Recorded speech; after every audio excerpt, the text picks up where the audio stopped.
Hey everybody, I wanted to go ahead and begin working with you through some of the problems some of the math that we got last week, and I wanted to go ahead and show you how to set up your different problems or set up your different calculations in the trials that we're doing. So ultimately, we're going to do a total of 3 different trials: trial 1, trial 2, trial 3. Okay, now these different trials are going to have a mixture of, well, 3 different things: water, FD&C, and bleach. Now, what we are going to do with this is we are going to vary the amount of concentration of bleach. We're not going to vary the amount of FD&C. We're going to keep that fixed, because what we're wanting to see is we're wanting to see how much of the we're wanting to see how much of an influence bleach has on the overall reaction. So the components of our reaction are going to be dye, bleach, water. Now, one of the things that we want to do is we want to maintain a total volume of 3 milliliters. So each one of our trials is going to be 3 milliliters. Now, like I said, the dye volume is going to remain the same. That's 1 milliliter, 1 milliliter, 1 milliliter. Okay. Now, what we're going to be varying is we're going to be varying bleach. And we're going to vary that by using in our first trial, we're going to have approximately 1.5 milliliters of water, 1.0 milliliters of water in our second trial, and 0.5 milliliters of water in our third trial. Therefore, since we're varying our concentration of bleach, we are also varying volume of bleach. Okay, so our bleach volume is going to be 0.5 milliliters in our first trial, 1.0 in our second trial, and 1.5 in our third trial. Now, like I said, we're going to be varying our concentrations and varying our, we're going to be varying our concentration of bleach. Now, what we do have to keep in mind is how much of our FD&C dye are we adding to each one of these trials. From a logistical standpoint, what we're doing is we're going to be putting together a mixture of FD&C, bleach, and I'm using bleach instead of NaOCl, but it's the same thing, sodium hypochlorite, and water to reach a total volume of 3 milliliters. Okay, if this is going to be fixed at 1 milliliter, what we have to do, and this is written in part 1 of your experiment, or I'm sorry, part 2 of your experiment, is we need to select an FD&C concentration that gives us an absorbance between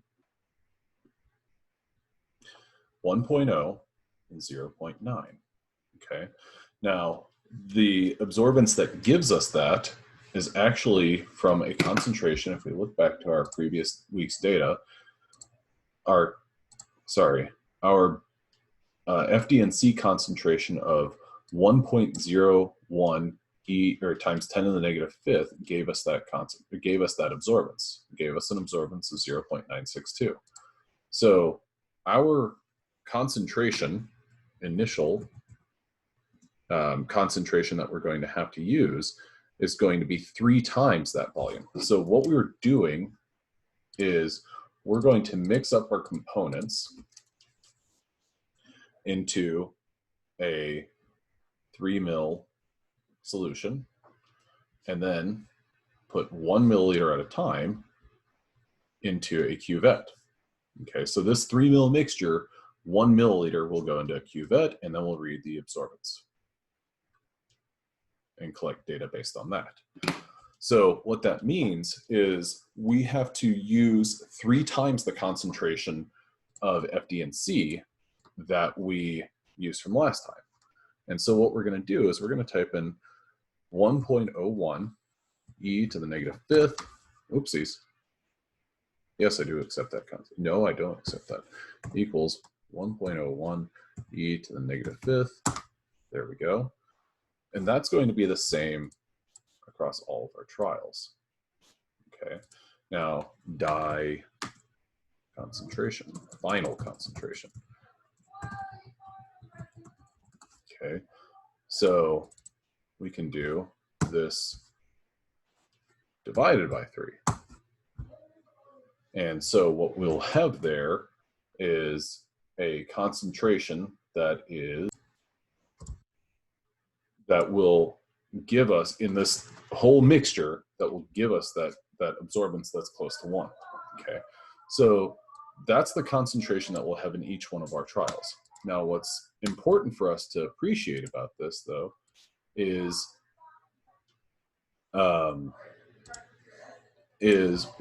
we're concerned with what is the concentration of our, just a second, of our bleach. Well, bleach is a solution. And there are some things that we need to know right off the bat. Bleach is a solution that is measured as a percentage solution. It's 6.25%. What that means is that in 100 grams of this solution, 6.25 grams are NaOCl. Okay.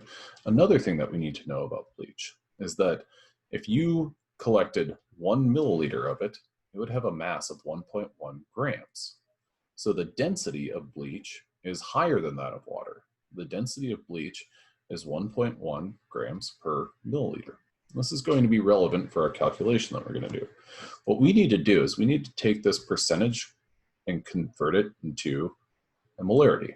So what I'm going to do is I'm going to set this up as 6.25 grams per 100 grams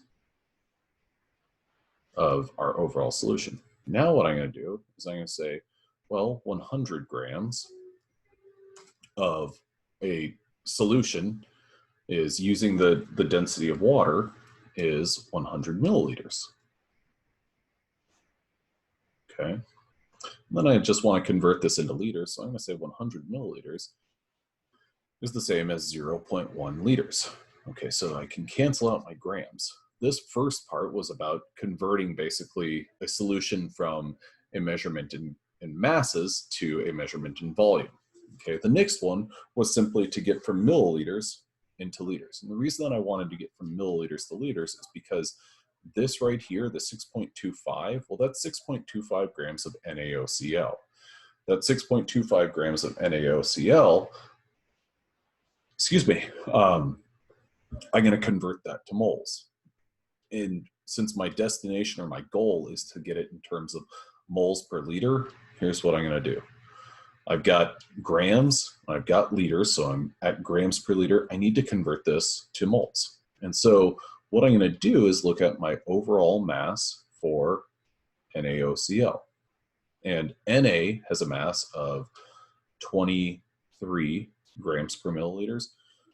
Oxygen has a mass of 16 grams per milliliter. 23 plus 16 is going to be 39.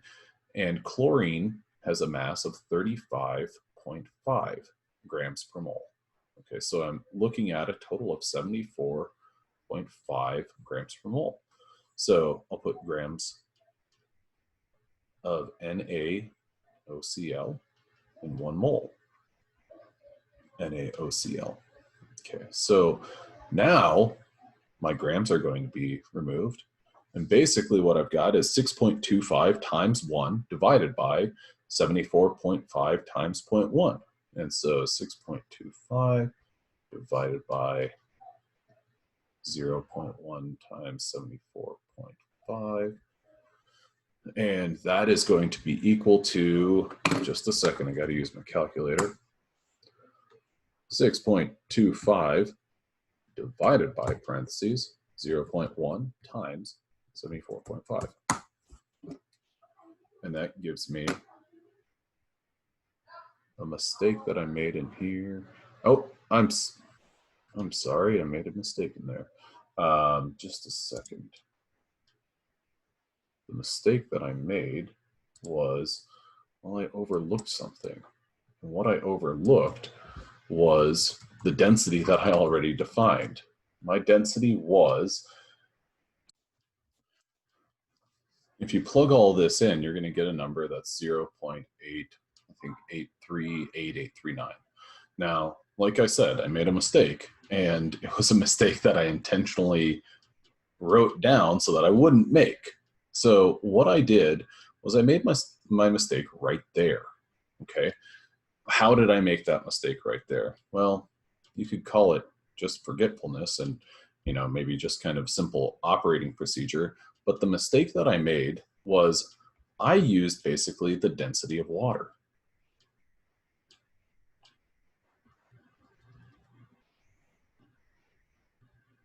Now, the problem is I shouldn't have used the density of water. I needed to use the density of bleach. So I'm going to rewrite this and show the calculation that you actually need to do. 6.25 grams, 100 grams, 1.1 grams of my solution per 1 milliliter. So 1 milliliter of my solution has a mass of 1.1 grams.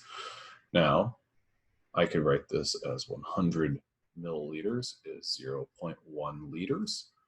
And then my final part is 1 mole is 74.5 grams of NaOCl. Let me go ahead and erase. I got my eraser function over here. Erases, erase. Okay. Now draw. Okay, so this number corresponds to that. Now this number, on the other hand, this actual value is approximately 0.92. And that's important because it's more realistic. And I mean, on one hand, it's the right answer, but 0.92 molar. So we have a 0.92 molar solution of bleach. So when this data was actually acquired, though, this solution was diluted to approximately 75% of what it was. So this point, so we're going to multiply that by 0.8, which means that our actual concentration here is approximately 0.74. So our bleach stock is 0.74, and that's going to be the same, but bleach final is going to be a little bit different, and that's going to be our concentration times the volume that's used divided by our total volume, which is 3 milliliters. And so there is our data for that in those trials. And so this is ultimately kind of what we're looking for in terms of setting up those individual trials. So next week I'll be going over, or the next videos that you'll see will be going over the data that you collect and what you actually need to do with them. All right, well, thank you very much.